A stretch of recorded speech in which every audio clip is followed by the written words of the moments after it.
എല്ലാ പ്രിയപ്പെട്ട വ്യൂവേഴ്സിനും നമസ്കാരം. ഒപ്പം സൈഡ്ലൈറ്റ്സിന്റെ മറ്റൊരു യൂറോപ്പ് സ്പെഷ്യൽ എപ്പിസോഡിലേക്ക് എല്ലാ പ്രേക്ഷകർക്കും വീണ്ടും സ്വാഗതം.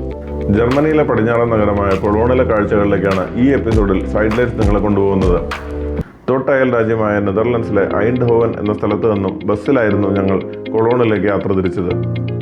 ഏകദേശം 3 മണിക്കൂറോളം നീളുന്ന ഈ യാത്രയുടെ ഭൂരിഭാഗവും യൂറോപ്പിലെ ഏറ്റവും വലിയ നദികളിലൊന്നായ റൈൻ നദിയുടെ സമാന്തരമായി പോകുന്ന റോഡുകളിലൂടെയാണ്. ചെലവ് കുറഞ്ഞതും പരിസ്ഥിതിക്ക് ദോഷം ചെയ്യാത്തതുമായ ജലഗതാഗത മാർഗങ്ങളായ നദികളെ യൂറോപ്പിൽ ഇക്കാര്യങ്ങൾക്കായി എന്തുമാത്രം ഉപയോഗിക്കുന്നുണ്ടെന്ന് ഈ യാത്രക്കിടെ ഞങ്ങൾ മനസ്സിലാക്കി. ദീർഘദൂരം സമാന്തരമായി പോകുന്ന റോഡ്, റെയിൽ, ജലഗതാഗത പാതകൾ, ഇത്തരത്തിലുള്ള ഗതാഗത ശൃംഖല ഇന്ത്യയിൽ കാണുക അപൂർവം. യൂറോപ്പിലെ നിയമങ്ങൾക്കനുസരിച്ച് തുടർച്ചയായ 2 മണിക്കൂർ യാത്രയ്ക്ക് ശേഷം വാഹനത്തിനും ഡ്രൈവർക്കും വിശ്രമം നിർബന്ധം. ഇതിനായി വഴിയരികിൽ സൗജന്യമായി ഉപയോഗിക്കാവുന്ന കംഫർട്ട് സ്റ്റേഷനുകളുണ്ട്. ബസ്സിനരികിൽ എക്സിക്യൂട്ടീവ് സ്റ്റൈലിൽ നിൽക്കുന്ന ഇദ്ദേഹമാണ് ഞങ്ങളുടെ ബസ്സിന്റെ ഡ്രൈവറായ മിസ്റ്റർ കിരിൽ, സ്വദേശം ലിത്വാനിയ. വീണ്ടും യാത്ര തുടർന്ന് ഒടുവിൽ ഞങ്ങൾ കൊളോൺ നഗരത്തിലെത്തി. ലോകത്തിലെ ഏറ്റവും വലിയ ദേവാലയങ്ങളിൽ 3ാമതായുള്ള കൊളോൺ കത്തീഡ്രലാണ് കൊളോൺ നഗരത്തിലെ പ്രധാന കാഴ്ചാ കേന്ദ്രം. AD 1248 നിർമ്മാണം തുടങ്ങിയ കൊളോൺ കത്തീഡ്രൽ പൂർത്തിയായത് ഏകദേശം 600 വർഷങ്ങളെടുത്താണ്. ഇരട്ട ഗോപുരങ്ങളുള്ള ദേവാലയങ്ങളിൽ ലോകത്തിലെ ഏറ്റവും ഉയരം കൂടിയതെന്ന ഖ്യാതിയും കൊളോൺ കത്തീഡ്രലിനാണ്. 1996 ഇത് യുനെസ്കോ വേൾഡ് ഹെറിറ്റേജ് കെട്ടിടങ്ങളുടെ ലിസ്റ്റിൽ ഇടം പിടിച്ചു. ഒറ്റ ബീമുകൾ പോലുമില്ലാതെ നിരവധി ആർച്ചുകളുടെ പിൻബലത്തിൽ മാത്രം നിർമ്മിച്ചിരിക്കുന്നു എന്നതാണ് ഈ കത്തീഡ്രലിന്റെ മറ്റൊരു സവിശേഷത.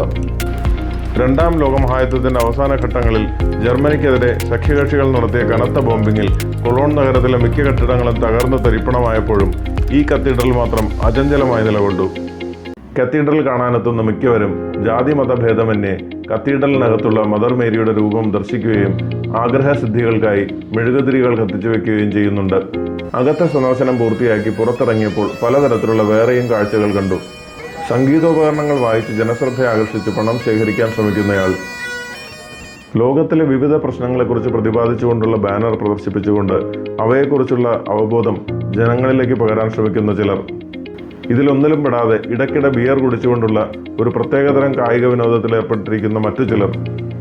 കത്തീഡ്രലിന്റെ മറ്റൊരു വശത്തേക്ക് നീങ്ങിയപ്പോൾ പരിചിതമായ ഒരു ഇന്ത്യൻ സംഗീതം കേട്ടു.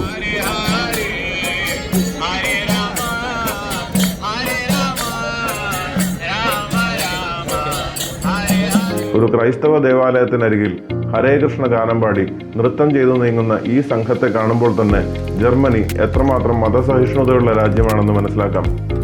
യൂറോപ്യൻ രാജ്യങ്ങളിൽ മതം എന്ന് പറഞ്ഞാൽ റിലീജിയൻ മാത്രമല്ല, കായിക വിനോദങ്ങളും അവിടെ മതങ്ങളാണ്.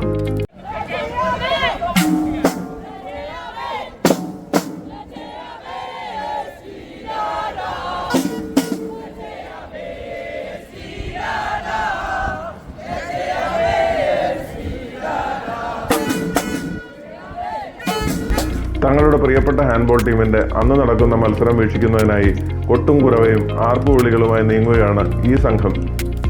കൊളോൺ നഗരവുമായി ബന്ധപ്പെട്ട് കിടക്കുന്ന മറ്റൊരു സംഗതിയാണ് UD കൊളോൺ എന്നു പേരുള്ള പ്രശസ്തമായ പെർഫ്യൂം. കത്തീഡ്രൽ പരിസരത്തിലുള്ള സോവനീർ കടകളിൽ നിന്നും ഇത് വാങ്ങാൻ കിട്ടും. നാനാ രാജ്യങ്ങളിൽ നിന്നെത്തിയ സന്ദർശകരാൽ കൊളോൺ കത്തീഡ്രലും പരിസര പ്രദേശങ്ങളും ആവേശഭരിതമാകുമ്പോഴും പുറത്ത് കൊളോൺ നഗരം അവധി ദിനത്തിന്റെ ആലസ്യത്തിൽ തന്നെയായിരുന്നു. സൈഡ്ലൈറ്റ്സിന്റെ ഈ എപ്പിസോഡ് ഇവിടെ അവസാനിക്കുന്നു. കൂടുതൽ യൂറോപ്യൻ വിശേഷങ്ങളുമായി അടുത്ത എപ്പിസോഡിൽ വീണ്ടും കാണാം. വീഡിയോ ഇഷ്ടപ്പെടുകയാണെങ്കിൽ ലൈക്ക് ചെയ്യാനും ചാനൽ സബ്സ്ക്രൈബ് ചെയ്യാനും മറക്കില്ലല്ലോ അല്ലേ? അതുപോലെ ചാനലിൽ കാണിച്ചിട്ടുള്ള ബെൽ ബട്ടൺ അമർത്തിയാൽ വീണ്ടും ഇതുപോലെയുള്ള വീഡിയോകൾ പോസ്റ്റ് ചെയ്യുമ്പോൾ അതിന്റെ നോട്ടിഫിക്കേഷൻ നിങ്ങൾക്ക് ലഭിക്കുന്നതായിരിക്കും. അപ്പോൾ എല്ലാ വ്യൂവേഴ്സിനും ബൈ ബൈ.